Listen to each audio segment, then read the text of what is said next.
सुना है खौफ का दूसरा नाम दाऊ यादव खुद खौफ से भागा भागा फिर रहा है। पूरे साहेबगंज में जिसकी तूती बोलती थी, आजकल उसी दाऊ यादव की आवाज नहीं निकल रही।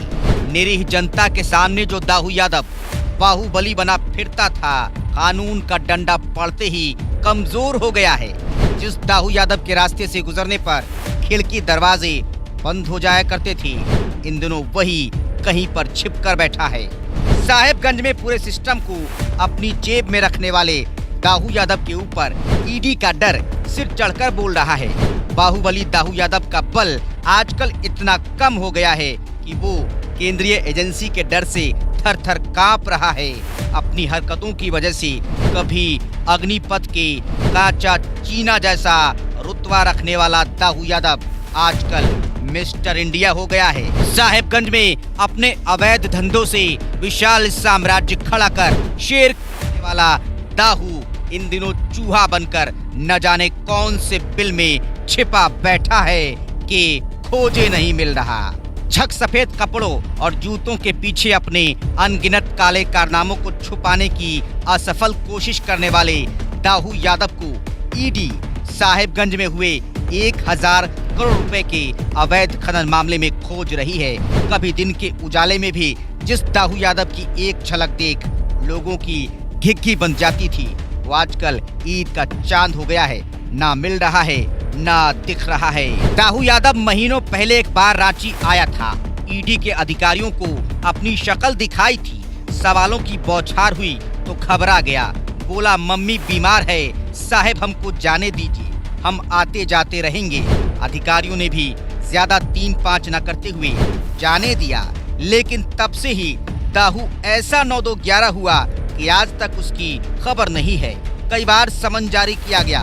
समन पर ईडी ऑफिस में हाजिर नहीं हुआ तो 29 अक्टूबर को गैर जमानती वारंट जारी किया गया। 29 नवंबर को इसकी भी मियाद पूरी हो गई। अब इश्तेहार चिपकाने की बारी है। दाऊ के घर पर कुर्की जब्ती की तैयारी हो रही है।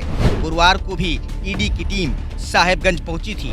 दाऊ के आवास पर छापा मारा था पर दाऊ नहीं मिला।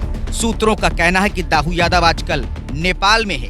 दाऊ यादव ने फिलहाल उसके खिलाफ जारी गैर जमानती वारंट के खिलाफ क्वेश्चन दाखिल कर रखा है। एक तरफ तो कीदड़ भभकी देता है, वहीं दूसरी ओर राहत की भीख भी मांग रहा है। लेकिन ईडी या कोर्ट उस पर रहम करने के मूड में नहीं है। दाऊ कितना कुख्यात अपराधी है, कुछ आंकड़े इसकी तस्दीक करते हैं। दाऊ 12 साल तक जेल में रह चुका है। इंसास राइफल मामले में दुमका कारागार में उसे अंडा सेल में भी रखा गया था। उस पर 6 बार सीसीए लगाया जा चुका है। साहेबगंज में अपने काले कारनामों के लिए कुख्यात दाऊ यादव के बुरे दिन उस समय शुरू हो गए जब ईडी ने साहेबगंज में अवैध खनन का कच्चा चिट्ठा खोलना शुरू किया। 8 जुलाई को ईडी ने अवैध खनन मामले में मुख्य आरोपी पंकज मिश्रा और उसके सहवाला दाऊ यादव समेत कुछ अन्य लोगों के साहेबगंज, राजमहल, मिर्जा चौकी, बरहरवा, उधवा और बरहेट के 18 ठिकानों पर छापा मारा। छापेमारी में 5 करोड़ 34 लाख रुपए नगद मिले। 37 बैंक खातों में 11 करोड़ 87 लाख रुपए जमा होने का पता चला, जिसे ईडी ने जब्त कर लिया। बोल्डर और स्टोन चिप्स की अवैध ढुलाई के लिए इस्तेमाल किया जाने वाला 30 करोड़ रुपए का मालवाहक जहाज भी मिला। कई दस्तावेज भी मिले। ईडी ने बताया कि साहेबगंज में 1000 करोड़ रुपए का अवैध खनन हुआ है।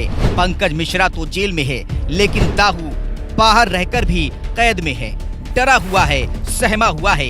ईडी की कार्रवाई से साहेबगंज में व्याप्त भ्रष्टाचार पर कितनी लगाम लगेगी, ये तो वक्त तय करेगा। लेकिन इन सब से वहाँ की आम जनता जो चैन की सांस ले रही है, वो 1000 करोड़ रुपए से भी नहीं खरीदी जा सकती है।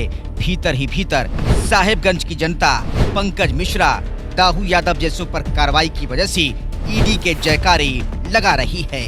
बायोम ने दिए हैं नीट 2022 के Jharkhand toppers. Class 8, 9, 10, 11th and 12th के स्टूडेंट्स के लिए आ गया है बायोम टैलेंट रिवॉर्ड एग्जामिनेशन, जहां उड़ान एडमिशन स्कॉलरशिप में पाएं up to 1.25 crore discount and up to 100% scholarship in classroom program along with cash prize and reward. बायोम, हीनू एवं नगरा टोली, रांची। विवेकानंद विद्या मंदिर स्कूल एक CBSE affiliated English medium coed school है।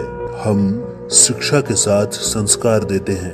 thefollowup.in like, share, and subscribe.